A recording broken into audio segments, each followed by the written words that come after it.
ఆశ్చర్యకరుడైన యేసుక్రీస్తు అతి శ్రేష్టమైన నామములో ప్రియులైన సహోదరి సహోదరులందరికీ నా హృదయపూర్వకమైన ప్రేమ వందనాలు తెలియజేస్తున్నాను. ప్రియులరా, అనుదిన వాక్య భాగానికి మిమ్మల్ని ప్రేమతో ఆహ్వానిస్తున్నాము. రండి, దేవుని వాక్యమును చదువుకుని ధ్యానం చేద్దాం.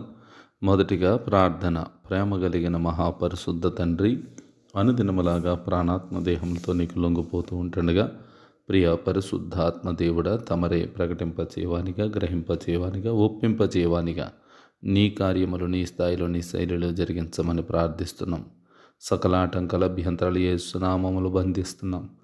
మీ కృపచేత మమ్మను ఆదరించి కనికరించి మీ మేలులతో తృప్తిపరిచి మీరు అక్కడికై సిద్ధపరచుమని అనేక మంది నీ వాక్యాలు వింటూ బలపడుతూ నీ సన్నిధిలో సమర్పణ కలిగిన వారిగా ఉంటూ ఉన్నారు. దయచేసి వారందరి పట్ల విజయమును చేకూర్చి మీరు అక్కడికై సిద్ధపరచుమని యేసుక్రీస్తు నామములో ప్రార్థించి స్తుతించి అడిగి పొంది ఉన్నాం మా పరమ తండ్రి, ఆమెన్.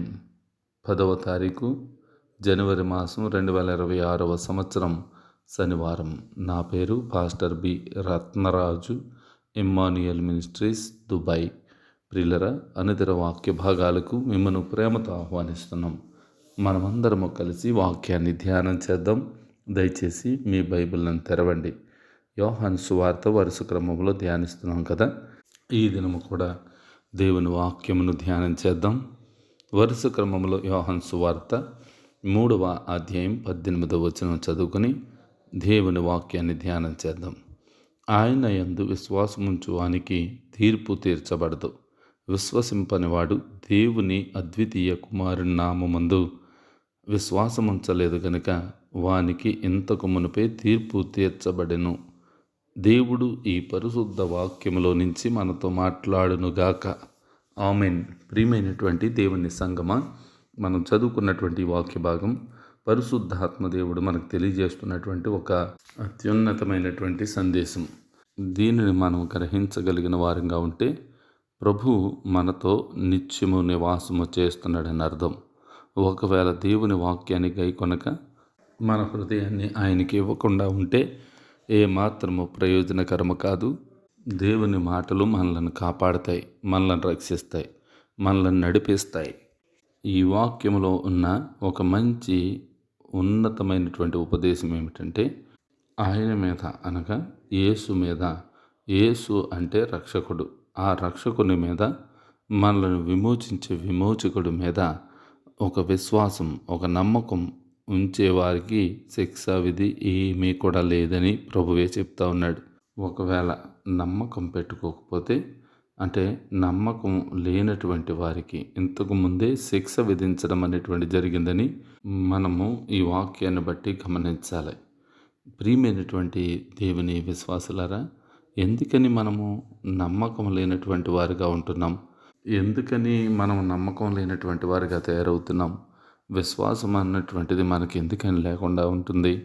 విశ్వాసములో ఆరితేరవలసినటువంటి మనము దేవుని సన్నిధిలో ఒక ఉన్నతమైన అనుభవాన్ని సంపాదించుకోవాల్సిన మనము ఆయనను లక్ష్య పెట్టనటువంటి కార్యముగా వదిలేస్తూ ఉన్నాం. ఆయనతో ఒక ఉన్నతమైనటువంటి ఒప్పందాన్ని చేసుకుని ఆయనను విడిచిపెట్టేవారు అనేక మంది ఉన్నారు. ఒకవేళ ఆయనలో ఉండకపోతే, ఆయనలో మనం నిలవకపోతే, ఆయనతో మనము ఉన్నతమైన అనుభవాన్ని సంపాదించుకోకపోతే మనలను తీర్పు తీర్చే ఆ విషయానికి వదిలేస్తారు. దానిని బట్టి తీర్పు ఈనాడు తీర్చినటువంటిది కాదు. తీర్పు నిన్ను ఎప్పుడైతే దేవుడు దర్శించాడో ఆ దర్శన భాగ్యాన్ని వదులుకుని నీ సొంత విషయాల కొరకు, నీ సొంత అలవాట్ల కొరకు ఎంతో ధనాన్ని కానీ, సమయాన్ని కానీ, లేక ఏదైనా దొంగిలించే విషయంలో కానీ మనకు మనమే నిర్ణయం తీసుకుని దేవునితో అబద్ధమాడేటువంటి వారిగా ఉంటున్నాం. మన మాటలు ఎందుకు పనికి రాకపోవచ్చు, మన మాటల ద్వారా ఎవరికి ప్రయోజనం లేకపోవచ్చు. అయినప్పటికీ ప్రభువు ఆయన మాటను లక్ష్య పెట్టేవాడు. ఎవరి మాటను లక్ష్య పెడతాడో అదే ఇక్కడ తెలియజేస్తూ ఉన్నాడు. ఎవరైనా సరే ఆయన యందు విశ్వాసం ఉంచితే తీర్పు తీర్చబడరు అని ఖచ్చితంగా చెప్పినటువంటి వాక్యం. తీర్పు తీర్చబడాలి అంటే మనం ఏదైనా ఒక పాపం, లేక ఒక అక్రమ సంబంధం, లేక ఇంకా అవాచ్యమైనటువంటి సంగతులు ఎన్నో ఈ లోకంలో జరుగుతూ ఉన్నాయి. వాటన్నిటి నుండి విడుదల పొందుకోవాలి, విడుదల కావాలి అని కదా భక్తి సాధనము చేస్తూ ఉన్నాం. మరి ఈ రోజున ఆయన అంటున్నాడు, ఏ శిక్షా విధి ఎవరికి ఉండదు అని అంటలేదు. శిక్షా విధి అనేటువంటిది ఆయనను విశ్వసించి కూడా ఆయన పైన సంపూర్ణ విశ్వాసం కొనసాగించకపోతే ఆయన తీర్పు తీర్చే ఉన్నాడని దేవుని వాక్యము మనకు తెలియజేసింది. అలాంటప్పుడు దేవుని వాక్యమే మనలను నడిపిస్తుంది, మనలను జీవింపచేస్తుంది అనే అనేక వాక్యాలు చెబుతూ ఉంటాం. చెప్పడం కాదు, మనిషి నెరవేర్చడం కావాలి, దానిని అనుసరించడం కావాలి. దేవుని వాక్యము ద్వారా ఏ రీతికైనా సరే వాక్యాన్ని వింటూ ధ్యానం చేస్తూ వెళితే దేవుని వాక్యమే మనల్ని దర్శించి నూతనమైనటువంటి కార్యములు నీ చేత జరిగించడానికి అవకాశం ఉంటుంది. ఒకవేళ నీవు దేవుని వశమైతే, దేవుని వశములో ఉన్నటువంటి నీవు దేవుని కొరకు ప్రయాసపడగలవా? దేవుని కొరకు, దేవుని సన్నిధిలో దేవుణ్ణి సంపాదించుకోవడం కొరకు, దేవుణ్ణి ఆరాధించుట కొరకు, దేవునికి ఇవ్వాల్సింది ఇవ్వటము కొరకు మనం ఎప్పుడైనా సమర్పణ కలిగిన వారంగా ఉన్నామా? అలా అనేక మందిని ప్రేమించేవారుగా నువ్వు చేస్తున్న దాంట్లోనే, నీవు పనిచేస్తున్న ప్రతి జీతములోనే దేవుని కొరకు ఇదిగో ఇంత నేను దేవునికి కానుక ఇవ్వాలని అనుకుంటూ ముందుకు నడుస్తున్నావా? ఏ విధంగా అయినా సరే పాస్టర్లు చెబితే కానుకలు కానుకలు అంటారు. కానుకల గురించే ఈరోజు ప్రసంగం నడిచిందని చాలామంది చెప్పుకోవటం నేను విన్నాను. ప్రియమైన దేవుని విశ్వాసులరా, మనము ఆయనతో పాటు ఆయన కొరకు ఆయన సన్నిధిలో మనము సిద్ధపాటు కలిగి ఉండాలి అంటే తప్పనిసరిగా దైవవాక్యాన్ని ధ్యానం చేయవలసిందే, లేక దేవుని మాటలు నెరవేర్చవలసిందే, అనుసరించవలసిందే, పాటించవలసిందే. ఏంటా పాటించవలసిన విషయాలు? ఏమీ లేదు. నువ్వు మోకరించటం, దేవుని సన్నిధిలో కళ్ళు మూసుకుని ప్రార్థన చేయటం. ఇలాంటి సమర్పణ కలిగిన వారు దేవుని రాజ్యమునకు వారసులయ్యే అవకాశం ఉంటుంది, దేవుని రాజ్యంని సంపాదించుకోవడానికి అవకాశం ఉంటుంది. అందుకే మనం చదువుకున్నటువంటి వాక్య భాగంలో ఆయన యందు విశ్వాసముంచు వానికి తీర్పు తీర్చబడదు అని. తీర్పు ఎవరికి తీర్చబడుతుంది? అక్కడక్కడ ఉన్నవారికి, ఆ సంబంధం ఈ సంబంధం అని మాట్లాడుకున్న వారికి దేవుని ఎదుట నిర్భయముగాను జీవించలేనటువంటి పరిస్థితి మనకు కలుగుతూ ఉంది. ఎందుకని వదులుకోవాల్సినవి వదులుకోలేకపోతున్నాం? సంపాదించుకోవాల్సినవి ఎందుకని సంపాదించుకోలేకపోతున్నాం? మనము ఈ విషయాలు ఎప్పుడూ ఆలోచన చేయం. మీరు మీ పొరుగు వారిని గమనించండి, మీకు కాస్త దూరస్తులుగా ఉన్నటువంటి వారిని గమనించండి. ఎవరొకరు ఏదో ఒక పని చేస్తూనే ఉంటారు. అలా చేయడం వల్ల ఆస్తి తరిగిపోకుండాను, మనం ఆరోగ్యం అనేటువంటి తరిగిపోకుండాను దేవుని కొరకు ఏర్పాటు చేయబడిన దైవ జనాంగముగాను మిగలగలుగుతావు.